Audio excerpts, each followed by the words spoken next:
할렐루야. 오늘 예배를 통해서 우리를 대속해 주신 예수 그리스도의 구원의 은혜와 또 구속의 감격을 가지고 주 앞에 더욱더 가까이 나아가는 저와 여러분 되길 주님의 이름으로 축복합니다. 새벽줄 특별 새벽 기도에 잘 나오고 계시죠? 네, 잘 나오고 계시고 또 나오신 분들이 또 수요예배 나오고 있는 줄로 압니다. 새벽의 자리를 끝까지 사수하셔서 십자가의 은혜를 충만하게 경험하기를 간절히 소망합니다. 우리가 매해 보내는 고난주간이기 때문에 굉장히 익숙할 수 있지만 우리는 왜 하나님이신 예수님께서 종의 형체를 가지사 이 땅에 성육신하시고 모든 죄와 저주를 온몸에 다 받으시기까지 왜 고난을 받고 십자가에 죽으셔야만 했을까에 대해서 다시 한 번 더 깊이 생각해 보아야 합니다. 어쩌다가 하나님이신 그분께서 가장 비참함과 참담함에 몰리셔야만 했을까? 이렇게까지 하셔야만 했을까? 라는 그런 질문들이 이번 고난주간 가운데 여러분의 마음에 새겨들어지기를 바랍니다. 왜 이렇게까지 하셔야만 했을까요? 왜 종의 형체를 가지셔야만 했고 왜 십자가 위에서 부르짖으셔야만 했을까요? 그 이유는 바로 이 세상에 들어온 죄 때문이죠.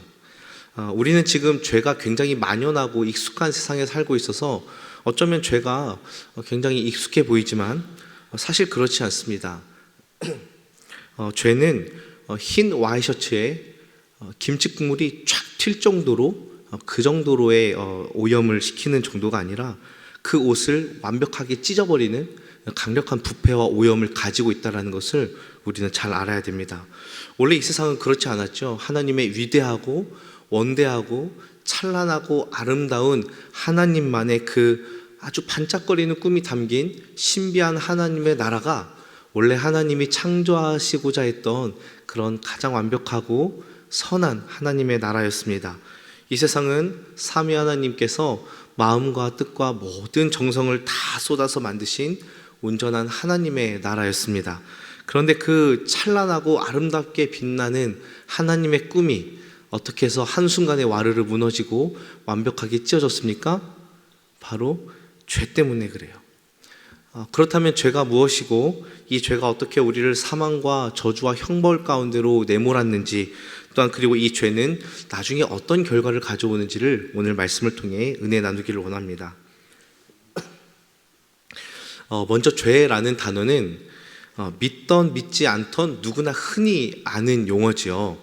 그런데 세상에서 통용하고 있는 이 죄라는 단어의 정의와 또 성경 말씀이 말하고 있는 죄에 대한 이 정의는 너무나 다릅니다. 여러분, 세상에서 쓰고 있는 죄는 어떻습니까? 남에게 큰 손해를 가져와야 처벌을 하는 그런 것을 우리가 죄다라고 이야기를 합니다. 세상에서의 죄의 기준은 손해가 기준이 되어서 그 손해에 따라 합당한 처벌을 하고 이것은 곧 정의롭다 이렇게 이야기를 하죠. 그런데 불효를 하거나 예의를 지키지 않는 것 이런 것들은 또 우리가 죄라고 하지는 않습니다. 그런데 성경이 말씀하고 있는 죄는 행동과 태도와 본성에 있어서 하나님의 이 도덕적인 법에 일치하지 못한 것입니다. 이 죄는 개인적인 행동뿐만 아니라 하나님께서 우리에게 요구하시는 태도에 역행하는 것까지 모두 내포하여서 이것을 성경은 죄다 이야기를 합니다. 여러분 나눠드린 유인물에 행동, 태도, 본성, 역행 이렇게 또박또박 쓰시면 되겠습니다. 네, 즉 하나님의 뜻에 합당하지 않은 행동과 태도 그리고 도덕적인 본질과 성품 모두가 다 죄다라고 말씀을 규정하고 있죠. 그렇다면 이 죄는 어디에서 왔습니까? 죄가 어떻게 해서 이 피조세계에 들어온 것일까요? 먼저 우리는 하나님은 죄를 짓지 않으셨고 죄에 대한 책임도 없으시다는 사실부터 확실히 해야 합니다.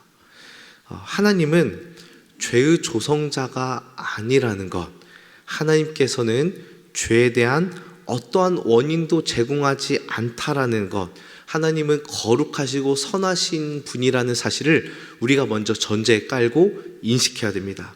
하나님께서 물론 죄가 들어오는 것을 막지 않으시고 허용하셨지만 그렇다고 해서 하나님이 죄를 발생시키는 분이냐? 이건 아니라는 것이지요. 죄를 지은 것은 사람과 천사였는데 모두 그들이 의지적이고 자발적으로 행한 것이었습니다. 누구에 의해서 누가 제공해 줬기 때문에 누군가 부추겨서 하나님이 죄라는 것을 던져놓았기 때문에 그것을 앙 하고 문 것이 아니라 사람과 천사가 아주 의지적이고 자발적으로 스스로 범죄했다라는 것입니다. 오히려 하나님은 죄를 해결하시고 제거하시기 위해서 많은 역사와 많은 구원의 계획을 가지신 좋으신 분이라는 것을 우리는 잊어서는 안 됩니다. 여러분, 하나님이 선악을 알게 하는 나무를 지으신 것은 죄를 부추기거나 죄를 유도하기 위해서 만드신 것이 아니죠. 선악을 알게 하는 나무 자체에 저주가 담겨져 있지도 않았습니다. 선악을 알게 하는 나무가 윙크를 하며 어머 아담 일로 와봐, 이 열매 한번 먹어봐, 이렇게 날마다 호객행위를 한다든지 이 죄 한번 져봐 진짜 끝내줘라고 하든지 이렇게 해서 선악을 알게 하는 나무 자체가 뭔가 이제 죄를 선동하는 그런 역할을 한 게 아니죠. 선악을 알게 하는 나무의 역할은 무엇입니까? 하나님이 하나님이시다라는 사실을 인식하게 하고 또 이 나무를 통해서 참된 통치자, 참된 왕, 참된 공급자는 오직 유일하신 하나님이시다라는 사실을 깨닫게 하기 위해서 인간에게 만들어준 겁니다. 그것을 볼 때마다 나는 하나님의 통치 가운데 있지라는 것을 날마다 알게 되는 것이지요. 하나님께 순종하면 영원한 생명을 얻게 된다라는 그 언약과 또 진리의 말씀을 지켜야 나에게 생명이 계속해서 있다라고 하는 그런 하나님의 말씀을 의지하게 하는, 하나님의 말씀을 기억나게 하는 최소한의 장치였습니다.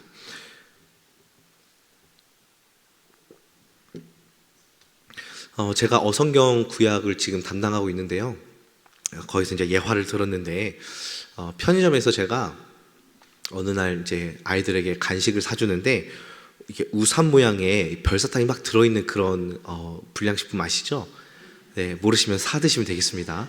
편의점 가면 있어요. 이게 우산 모양의 꼭지를 딱 열면 그 별사탕이 가득해요.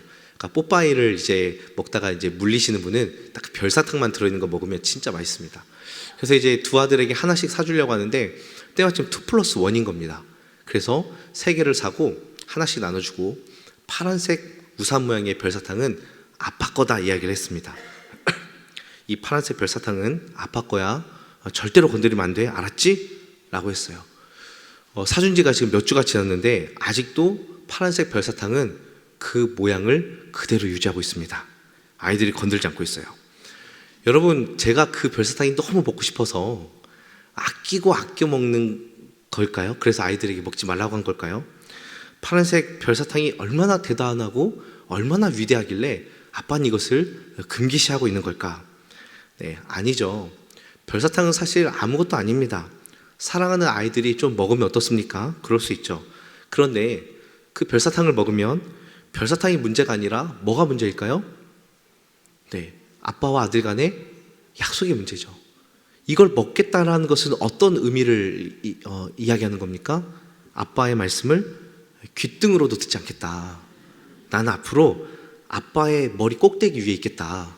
아빠의 말씀은 아무것도 아니다 라는 의미로 저는 받아들이겠죠. 근데 뱀처럼 누군가 와서 우리 아들들에게 그거 먹어도 아빠가 화 안 낼 거야 라고 한다면 우리 아이들은 또 먹을 수 있겠죠. 그런데 정말로 성경을 보니까 뱀이 와서 여자에게 질문을 합니다. 정말 하나님께서 이 열매를 먹지 말라 하더냐? 정말이야? 라고 물어보는 거예요. 아주 악한 의도가 있는 질문이죠. 궁금해서 물어본 게 아닙니다. 지금까지 풍성히 채워주시고 아낌없이 주시고 하나님보다 조금 못한 형상으로 아주 완벽하고 하나님의 영광을 가득 담아 만든 그 사람에게 그런 무한하신 공급자 하나님이 계시는데 이 하나님을 마치 제한하신 하나님, 억압하신 하나님, 통제하신 하나님, 째째한 하나님, 인색한 하나님, 빈곤하게 만드는 하나님으로 이 질문이 한순간에 하나님을 바꿔버리는 겁니다. 하나님을 뭘로 보고 감히 이러한 질문을 던질 수가 있겠습니까? 그런데요, 사람이 여기에 넘어가 버려요. 하나님이 그렇게 많이 주시고 다 다스리라고 하시고 딱 하나만 하지 말라고 한 건데도 불구하고 마치 하나님이 우리의 자유를 억압해, 하나님은 우리의 목을 지금 조르고 있어, 하나님은 자기 것을 가지고 우리에게 베푸시지 않는 분이야라고 이 질문이 사람의 마음에 쾅 하고 부딪히는 겁니다. 여러분, 하나님께서 죄를 짓도록 만드신 것이 아니라 사람이 스스로의 의지를 발동하여 범죄한 것이죠. 선악을 알게 하는 나무가 죄의 장치가 아니었음에도 불구하고 오히려 사람은 하나님과 같이 된다는 말도 안 되는 신성 모독의 죄를 범했을 뿐만 아니라 하나님의 자리를 찬탈하려는 대반역의 죄를 꿈을 꾸면서 아주 자발적으로, 아주 능동적으로 죄를 지었습니다. 이것이 바로 죄의 기원이죠. 그런데 우리에게 의문점이 있습니다. 그렇다면 아담이 지은 죄는 아담이 책임져야지 어떻게 해서 온 인류를 죄인으로 몰아가는 아주 이 비상식적인 논리와 원리가 왜 우리에게 적용되어 아담이 죄인이니 우리도 죄인일 수 있을까라는 그런 의문점이죠. 아담의 죄는 어떻게 해서 인류에게 유전될 수 있을까 하는 문제가 있습니다. 먼저 성경은 아담의 죄의 영향력에 대해서 이렇게 설명합니다. 로마서 5장 12절 말씀 우리 같이 읽겠습니다. 시작.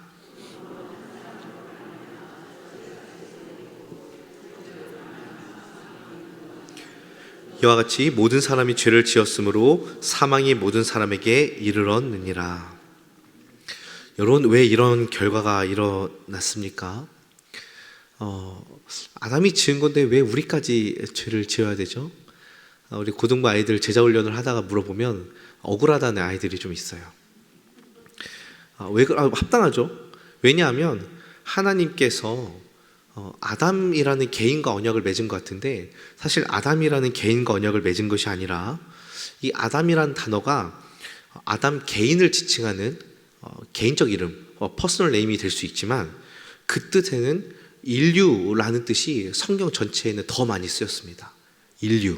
그러니까 하나님은 지금 아담과 개인적인 조약을 맺은 게 아니라 인류와 언약을 맺고 계셨고 인류가 그 언약을, 그 조약을 파기했기 때문에 아담에게서 태어나는 모든 인류는 죄 가운데 태어나는 겁니다.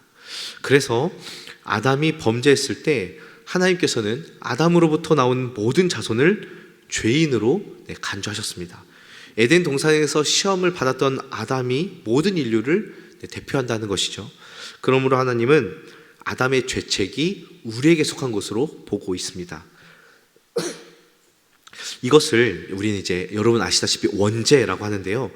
여기서 중요한 것은 우리가 원죄를 다룰 때 아담이 지었던 죄, 그러니까 나랑 상관없이 그냥 아담만 지었던 죄라고 단정할 게 아니라 아담에게서 유전된 나의 죄로 여러분은 보셔야 됩니다. 그러니까 나와 관계없는 아담이 지은 그냥 그 죄를 내가 지었어가 아니라 아담에게서 유전된 내 죄가 있다는 것을 우린 잘 알아야 된다는 거예요. 즉 우리는 아담이 처음 지은 불순종의 죄만을 유전받은 것이 아니라 태어날 때부터 죄를 지으려는 모든 성향과 죄책이 우리에게 있다라는 의미입니다. 그래서 죄 중에서 태어난 우리는 하나님을 기쁘시게 할 만한 의지도 없고요, 하나님을 기쁘시게 할 만한 능력도 없습니다. 우리 본성 자체가 그것을 원하지 않습니다. 왜죠? 그 죄를 유전받았기 때문이죠. 그저 타락한 대로 더 죄 가운데 있기를 즐거워하고 모든 삶의 모습들이 하나님에게서 떠나 있게 됩니다. 우리의 이러한 죄성으로 말미암아 우리는 태어날 때부터 죽는 날까지 죄를 지으며 살아갑니다. 성경은 여러 곳에서 온 인류의 죄악됨을 증명하죠. 로마서 3장 10절 기록된 바 의인은 없나니 하나도 없으며 3장 23절 모든 사람이 죄를 범하였음에 하나님의 영광에 이르지 못하더니. 여러분, 마치 훈련소에서 철저하게 훈련을 받은 것처럼 아주 능숙하고 멋지게 죄라는 미션을 해내는 게 인생이라는 것입니다. 제가 고등부 설교 때 우리 아이들에게 물어본 적이 있어요. 혹시 부모님께 거짓말하는데 내가 생각해도 너무나 기가 막히게 거짓말을 잘했다라고 감탄한 적 있는 사람하고 손 들어보랬어요. 아이들이 이제 웅성웅성 하는 거죠. 그런 거죠. 야, 내가 생각해도 이번 거짓말은 진짜 다 속아 넘어가겠다. 야, 진짜 나 연기 잘한다. 이렇게 감탄하는 겁니다. 네, 여러분 어떠십니까? 여러분 혹시 그런 적이 있지 않으십니까? 솔직하게. 네. 그렇다면 이렇게 아주 능숙하고 내가 생각해도 너무 감탄하게 지금 죄를 너무 완벽하게 저질러 놓고 막 뿌듯해하는 이런 모습들, 이것 때문에 뭔가 죄를 짓기 위해서 대치동으로 학원을 보내고 과외를 시켰기 때문에 우리 아이들이 또 우리가 죄를 그렇게 능숙하고 아주 멋지게 짓는 것입니까? 그렇지 않죠. 그냥 술술 나옵니다. 술술. 정말 창조적인 죄들이 우리에게서 끊임없이 쏟아져 나오고 있죠. 나에게 이런 능숙함이 있다고? 깜짝 놀랄 정도로 죄가 나오고 있고, 아마 아담도 놀랄 겁니다. 아담도 나는 그 정도는 아니었는데 이렇게 후손들이 일치월장하는구나, 아마 이렇게 이야기할지도 모릅니다. 설령 아담에게서 유전되는 죄는 억울하다, 이거 불공평하다라는 사람들도요, 자신에게서 발생되는 이 끊임없는 죄는 아마 설명하지 못할 것입니다. 이것이 바로 우리가 살아가는 동안 스스로 짓게 되는 자범죄라는 거죠. 자범죄로 인해서 우리는 하나님과 더 적극적으로 멀어지고, 하나님을 더 슬프게 하고, 하나님과의 관계에 더 치명적인 상처를 주고, 사람과의 관계에서 틀어지며 또 사람에게 피해를 끼치게 됩니다. 그런데 이러한 죄의 만행을 하나님께서 가만히 보고 계실까요? 제가 서두에 이 세상은 하나님의 찬란하고 위대한 꿈으로 지어진 하나님의 나라다라고 이야기했는데, 죄가 이 모든 것을 물거품 시킬 때까지 하나님이 가만히 내버려 두십니까? 네, 그렇지 않습니다.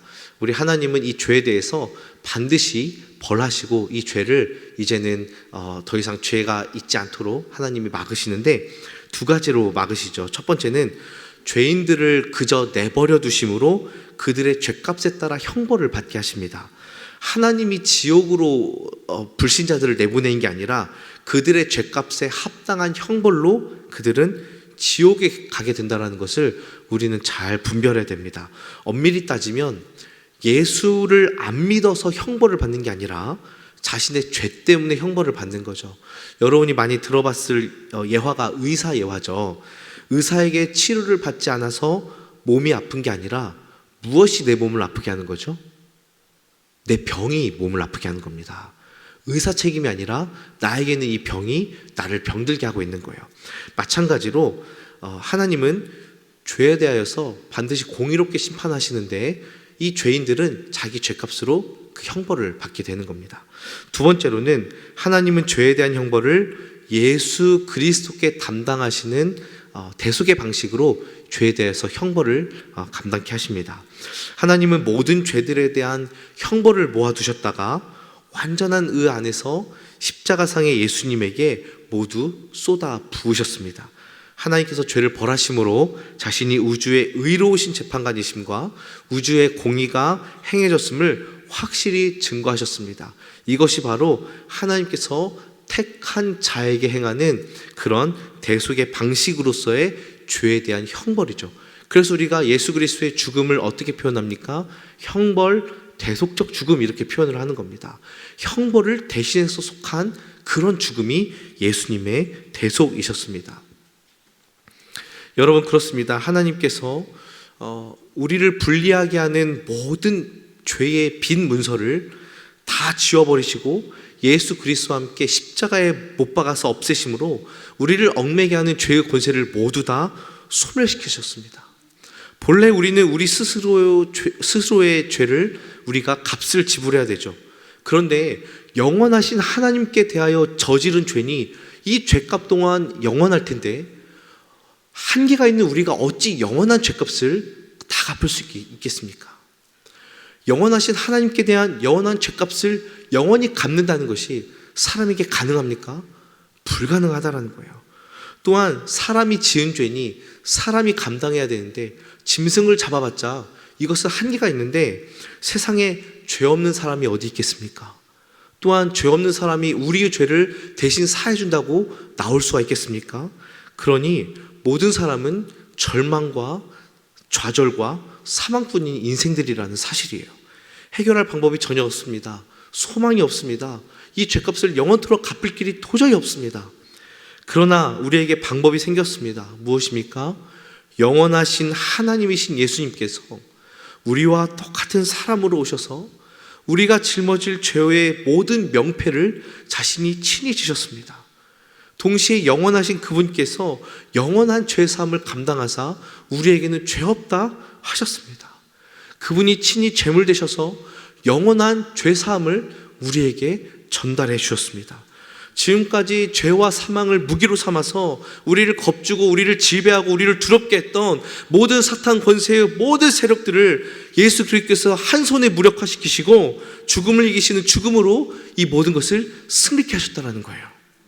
여러분, 유월절 어린 양 예수 그리스도의 그 보혈이 우리의 모든 죄를 맑게 씻기셔서 우리를 죄 없다 하시되 티끌 하나 죄 없다 하시고 우리를 깨끗게 하시며 정결케 하시고 자신이 모든 하나님 앞에서 하신 모든 순종으로 만들어내신 그의 빛나는 의로움을 우리에게 전부 전가하셨습니다. 우리가 할 수 있는 것은 죄를 전가하는 일밖에 없었는데 그리스도께서는 자신의 모든 순종으로 만드신 이 의로움을 우리에게 아무런 조건 없이 허락하여 주셨습니다. 우리 주님께서 우리의 모든 죄와 그 형벌의 값을 다 치르시고 자신의 모든 의로움을 허락하시면서 우리 주님께서 뭐라고 하십니까? 다 이루셨다 말씀하시고 만족해 하셨습니다. 그러므로 저와 여러분은 예수님 때문에 살아있는 자들인 줄로 믿습니다. 여러분, 우리는 숨이 쉬어지니 어찌하다 보니 오늘도 살고 싶지 않은데 그냥 사라지니 살아있는 존재가 아니라 그저 죽음을 향해 지나가는 그런 존재가 아니라 그냥 하찮고 그냥 내가 할 수 있는 것이 없어 그냥 살아가는 그런 존재들이 아니라 소망이요 영생이요 부활을 향하여 나아가는 살아있는 생명력 있는 존재, 하나님의 영광을 밝히 보이는 존재, 예수 그리스도의 생명이 내 안에서 역동하고 있는 그런 존재인 줄로 믿습니다. 또한 그렇기 때문에 우리가 지금 앉아있는 이 교회는 예수 그리스도의 피값으로 사신 거룩하고 존귀한 교회임을 여러분 꼭 믿으시기를 바랍니다.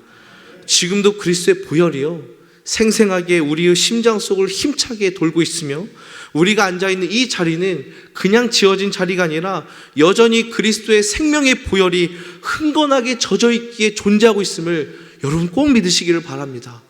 예수 그리스도의 보혈이 완벽하게 십자가에서 쏟아졌기 때문에 교회는 태동하였습니다. 그 이후에 수많은 순교자들이 자신의 피를 쏟아 이 교회를 사수하였습니다. 너무나 복된 이곳에서 우리는 마음껏 그리스도의 보혈을 찬양하고 예배하는 것이지요. 우리는 그 보혈을 힘입어 지금도 역동적으로 살아가는 자들임을 여러분 스스로 깨달으시길 바랍니다. 주님께서 거룩한 보혈을 우리에게 날마다 수혈해 주셔서 우리는 이 죄악된 세상에서도 능히 죄를 이기고 거룩으로 살아갈 수 있는 그런 거룩한 존재임을 여러분 믿으시기를 바랍니다. 그런데 여러분, 이러한 놀라운 은혜가 지속되다 보니 익숙하다 보니 죄사함을 받은 우리에게 문제가 생겼습니다. 죄사함 자체에는 문제가 없어요. 그리스도의 십자가에는 아무런 문제가 없습니다. 하자가 없습니다. 완벽했어요. 그런데 문제는 우리에게서 생겨난다라는 거예요. 저를 포함한 적지 않은 크리스천들이 마치 그리스도의 보혈이 말라서 딱지가 진 것처럼 그렇게 살아갈 때가 있다는 겁니다.